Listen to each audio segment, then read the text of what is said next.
বাংলাদেশের সিনেমা আর ফুটবল এই দুটো সেক্টরেই দারুণ একটা মিল আছে। দুটোরই সোনালী অতীত আছে, গর্ব করার মতো অতীত আছে।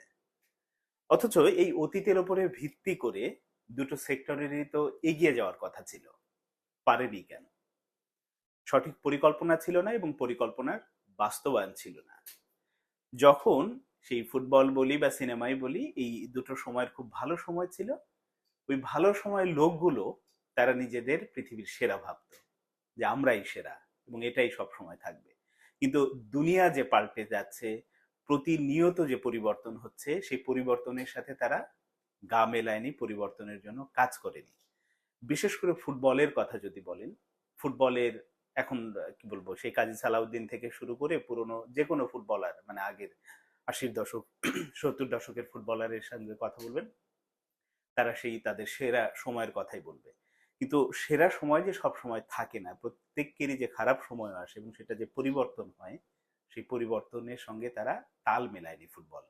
সেটা ফুটবল ফেডারেশন বলেন, ক্লাব বলেন, কোথাও কোনো আসলে, যেমন ক্লাবগুলোর অনেক আগে থেকে আসলে কর্পোরেট স্ট্রাকচারে চলে যাওয়া দরকার ছিল, যেটা গেছে, পার্শ্ববর্তী ভারতও অলরেডি চলে গেছে।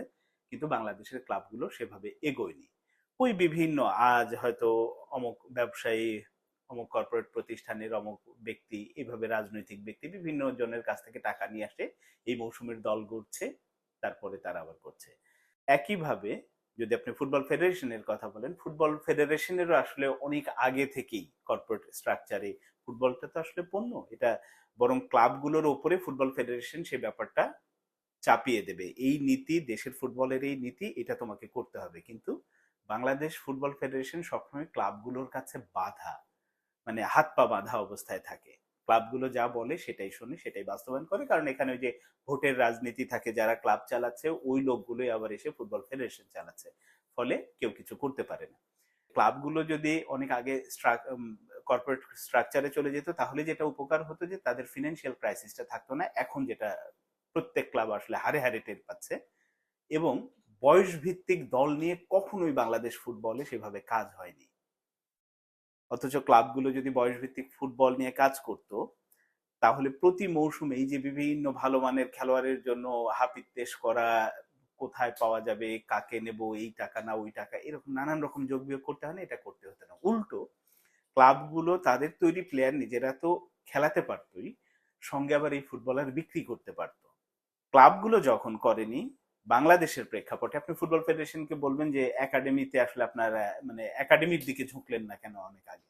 কাজী সালাউদ্দিন বহুবার বলেছেন, উনি প্রাতিষ্ঠানিক কথা বলেন, যে এটা আসলে ক্লাব, ফুটবল ফেডারেশনের দায়িত্ব না, এটা ক্লাবের দায়িত্ব।